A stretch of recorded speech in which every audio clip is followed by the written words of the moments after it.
Halo, Assalamualaikum warahmatullahi wabarakatuh. Kembali lagi dengan saya Delvia Yunika Purba, BP 18 11 02 10 08 dari kelas 2B dan 4 akuntansi. Saya akan menjelaskan tentang cost volume profit analysis, yaitu dimana berbagai materinya, yaitu pertama konsep dasar analisis CVP, yang kedua yaitu konsep titik impas, yang ketiga target laba dan jenis-jenisnya, yang keempat grafik hubungan CVP, yang kelima analisis sensitivitas, yang keenam CVP multiproduk, yang ketujuh risiko dan ketidakpastian. Kita akan masuk ke poin pertama, yaitu konsep dasar analisis CVP. CVP yaitu cost volume profit, dan bisa disebut juga dengan biaya volume laba, yaitu analisis biaya volume laba atau CVP digunakan untuk perencanaan dan pengambilan keputusan. Analisis CVP menekankan keterkaitan antara biaya, kuantitas yang terjual, dan harga. Analisis CVP dapat menjadi alat untuk mengidentifikasi cakupan dan besarnya kesulitan ekonomi yang dihadapi suatu divisi dan mencari pemecahannya. Analisis CVP juga dapat mengatasi banyak isu lainnya seperti jumlah unit yang harus dijual untuk mencapai impas, dampak pengurangan biaya tetap terhadap titik impas, dan dampak kenaikan harga terhadap laba. Selain itu, analisis CVP memungkinkan para manajer untuk melakukan analisis sensitivitas dengan menguji dampak dari berbagai tingkat harga atau biaya terhadap laba. Next, kita masuk poin yang kedua, yaitu konsep titik impas dan metode perhitungannya. Titik impas adalah titik di mana total pendapatan sama dengan total biaya, atau titik di mana laba sama dengan 0. Untuk menemukan titik impas dalam unit, kita fokus pada laba operasi. Berikut yaitu metode perhitungannya. Yang pertama yaitu pendekatan rumus atau margin kontribusi. Margin kontribusi adalah perbedaan antara total pendapatan penjualan perusahaan dan total biaya variabel. Dengan kata lain, margin kontribusi adalah total jumlah penjualan yang melebihi biaya variabel. Konsep margin kontribusi dapat digunakan untuk mengukur seberapa efisien suatu perusahaan dalam menghasilkan produknya dan bagaimana perusahaan dapat tetap mempertahankan biaya variabelnya pada tingkat yang rendah. Berikut adalah rumusnya. Margin kontribusi sama dengan penjualan bersih dikurang biaya variabel. Sedangkan rasio margin kontribusi yaitu margin kontribusi dibagi penjualan. Dan untuk mencari titik impas atau break even point, rumusnya adalah sebagai berikut. BEP rupiah sama dengan biaya tetap dibagi rasio margin kontribusi, dan BEP unit biaya tetap yaitu dibagi margin kontribusi per unit. Next, kita lanjut ke pendekatan laporan laba rugi, yaitu metode pendekatan laporan laba rugi adalah metode yang berdasarkan pada pendekatan laporan laba rugi. Penentuan BEP atau impas dengan teknik persamaan dilakukan dengan mendasarkan pada persamaan pendapatan sama dengan biaya ditambah laba. Berikut adalah rumus laba. Y sama dengan CX dikurang BX kurang A. Keterangan yaitu Y sama dengan laba, C sama dengan harga jual per unit, X sama dengan jumlah produk yang dijual, B sama dengan biaya variabel per unit, A sama dengan biaya tetap. Dan untuk mendapatkan BEP dengan metode laporan laba rugi, berikut adalah rumusnya, yaitu BEP rupiah sama dengan total biaya tetap dibagi 1 kurang biaya variabel per unit bagi harga jual per unit. Sedangkan BEP unit yaitu total biaya tetap dibagi harga jual per unit dikurang biaya variabel per unit. Next, kita lanjut ke yang ketiga, yaitu melalui pendekatan grafik. Grafik biaya volume laba menggambarkan hubungan antara biaya, volume, dan laba. Untuk mendapatkan gambaran yang lebih terperinci, perlu dibuat grafik dengan dua garis terpisah, yaitu garis total pendapatan dan garis total biaya menurut buku Hansen dan Mowen 2011-21. Pembuatan garis dilakukan dengan rumus sebagai berikut, yaitu pendapatan sama dengan harga kali unit dan total biaya yaitu sama dengan biaya variabel per unit kali unit, dan baru ditambah biaya tetap. Dan analisis titik impas atau break even point dengan metode grafis digambarkan dalam kurva seperti gambar di samping rumus tersebut, yaitu keterangannya yaitu di mana sumbu datar atau sumbu X menyatakan volume penjualan yang dapat dinyatakan dalam satuan kuantitas atau rupiah pendapatan penjualan, dan sumbu tegak sumbu Y menyatakan pendapatan penjualan dan biaya dalam rupiah. Dan yang terakhir impas yaitu BEP adalah terletak pada perpotongan garis pendapatan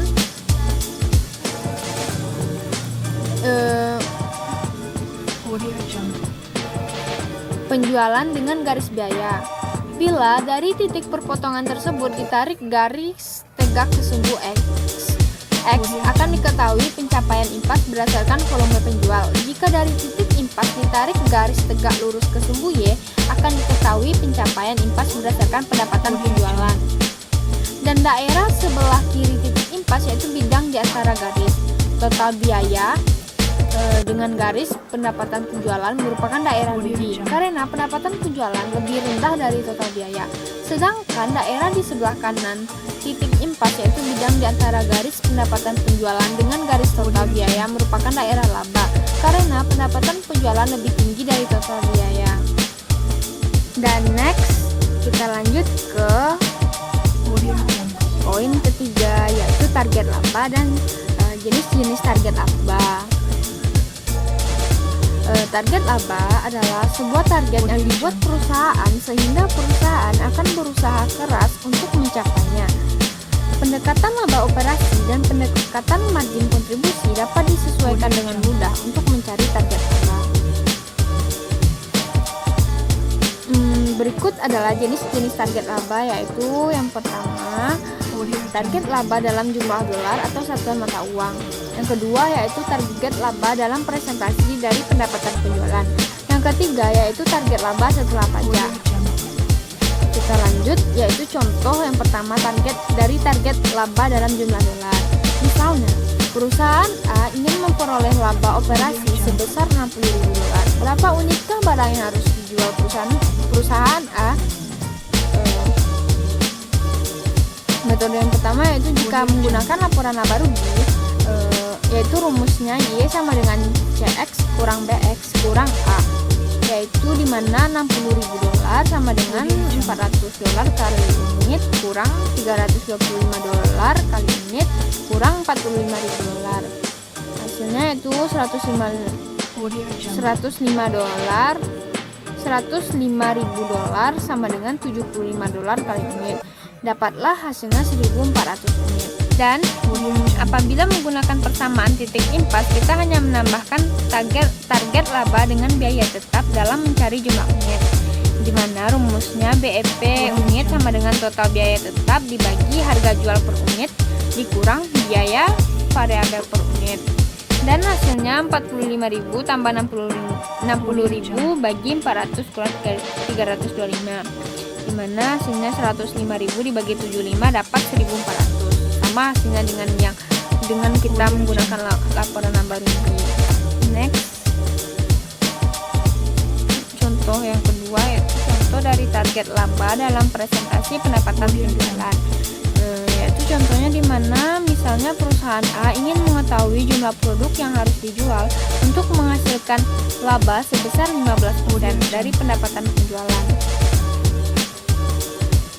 Dan kita menggunakan laporan laba rugi yaitu di mana rumusnya Y sama dengan CX kurang BX kurang A, yaitu 0,15 kali 400 dolar unit sama dengan 400 dolar kali unit kurang 325 dolar kali unit kurang 45.000 dolar, yaitu 60 dolar kali unit sama dengan 75 dolar kali unit sama dengan dikurang $45.000. Hasilnya yaitu $15 kali unit sama dengan $45.000. Dimana dapat unitnya yaitu 3.000.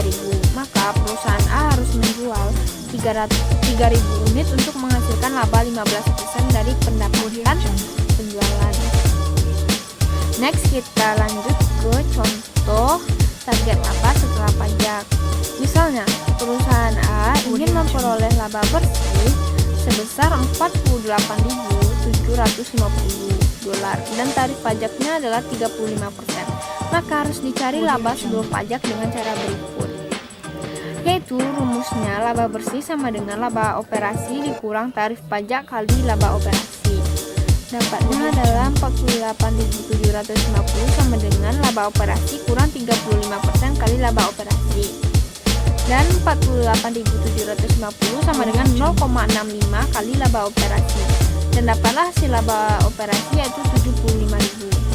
Kata lain, perusahaan A harus menghasilkan laba operasi sebesar 75.000 untuk memperoleh laba bersih 48.750. Maka kita dapat menghitung jumlah unit yang harus dijual, yaitu dengan rumusnya BEP unit sama dengan total biaya tetap dibagi harga jual per unit dikurang biaya variabel per unit.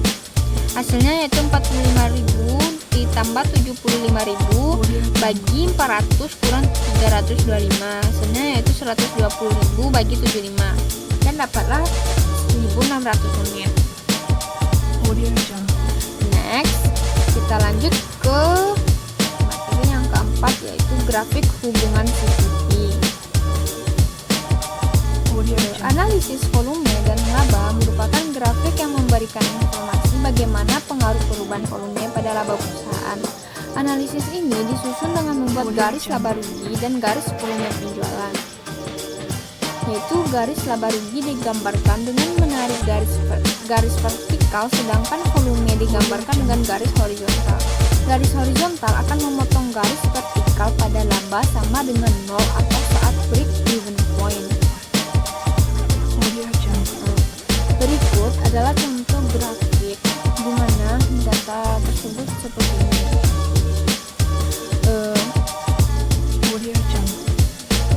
Misalnya, pada volume yang dijual sebesar 8.000 unit, maka rugi yang akan diderita perusahaan adalah sebesar 200.000. Apabila perusahaan menjual 12.000 unit, perusahaan akan memperoleh laba sebesar 200.000. Laba terbesar akan tercapai pada penjualan sebesar anggaran yaitu 10.000 unit. Akan diperoleh laba sebesar 1 juta. Jadi, setiap volume berubah pada garis horizontal akan mempengaruhi pada garis laba atau rugi tersebut. Dan rugi terbesar adalah ketika perusahaan tidak menjual produk, yaitu akan timbul kerugian sebesar biaya tetap total yaitu 1 juta. Next, kita lanjut ke materi yang kelima, yaitu analisis sensitivitas. Analisis sensitivitas merupakan analisis yang dilakukan untuk mengetahui akibat dari perubahan parameter-parameter produksi terhadap perubahan kinerja sistem produksi dalam menghasilkan keuntungan. Dengan melakukan analisis sensitivitas, maka akibat yang mungkin terjadi dari perubahan-perubahan tersebut dapat diketahui dan diantisipasi sebelumnya. Next, kita lanjut materi yang ke-6, yaitu CVP multiproduk. Analisis CVP cukup mudah jika diterapkan dalam pengaturan produk tunggal. Namun, kebanyakan perusahaan memproduksi dan menjual lebih dari satu produk atau jasa. Meskipun kompleksitas konseptual dari analisis CVP lebih tinggi dalam situasi multiproduk, pengoperasiannya tidak berbeda jauh. Yaitu ada titik impas dalam unit, yaitu apabila perusahaan memiliki 2 produk, maka pemecahannya adalah menerapkan analisis secara terpisah ke setiap lini produk. Dengan cara itu, titik impas individu akan diperoleh jika laba didefinisikan sebagai margin produk. Berikut adalah contoh dari produk. Ada 2 produk, yaitu produk A dan produk B. Produk A yaitu menghasilkan 400 unit dengan biaya kontribusi 325 unit, margin penjualan 75, bauran penjualan 3, dan margin 225.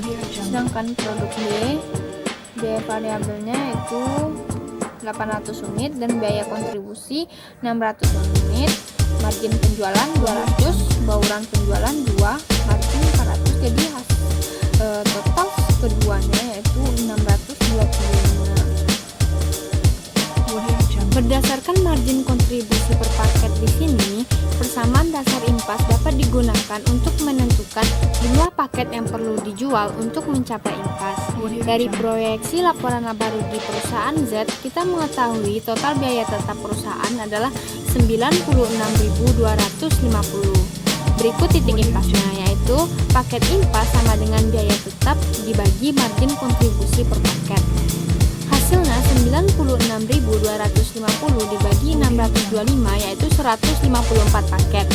Maka perusahaan Z harus menjual 462 produk A, yaitu dari 3 kali 154, dan 308 produk B dari 2 kali 154. Selanjutnya yaitu pendekatan dolar penjualan, yaitu misalnya berapa pendapatan penjualan yang harus dihasilkan untuk mencapai impas. Untuk menjawab pertanyaan ini, kita bagi total biaya tetap 96.250 dengan rasio margin kontribusi 0,2232 dari 250.000 bagi 1.120.000. Rumusnya yaitu penjualan impas sama dengan biaya tetap dibagi rasio margin kontribusi, yaitu 96.250 bagi 0,2232. Hasilnya yaitu 431.228. Kita next ke yang terakhir, yaitu risiko dan ketidakpastian. Metode menghadapi risiko dan ketidakpastian yaitu ada tiga. Pertama, menghindari sifat ketidakpastian dari harga, biaya, dan kuantitas di masa depan. Yang kedua, manajer bergerak dari pertimbangan titik impas ke pertimbangan yang disebut kisaran titik impas atau break even band. Yang ketiga, manajer juga dapat menggunakan analisis sensitivitas. Dan ada juga berikut ada dua konsep yang dapat dipertimbangkan untuk mengukur risiko. Yang pertama, margin pengaman. Margin pengaman adalah unit yang diharapkan penjual atau unit yang dijual atau pendapatan yang diharapkan untuk dihasilkan yang melebihi volume impas. Margin pengaman dapat dipandang sebagai ukuran kasar dari risiko. Kedua yaitu pengungkit operasi. Pengungkit operasi merupakan penggunaan biaya tetap untuk menciptakan perubahan presentasi laba yang lebih tinggi ketika aktivitas penjualan berubah. Semakin besar tingkat pengungkit operasi, semakin banyak perubahan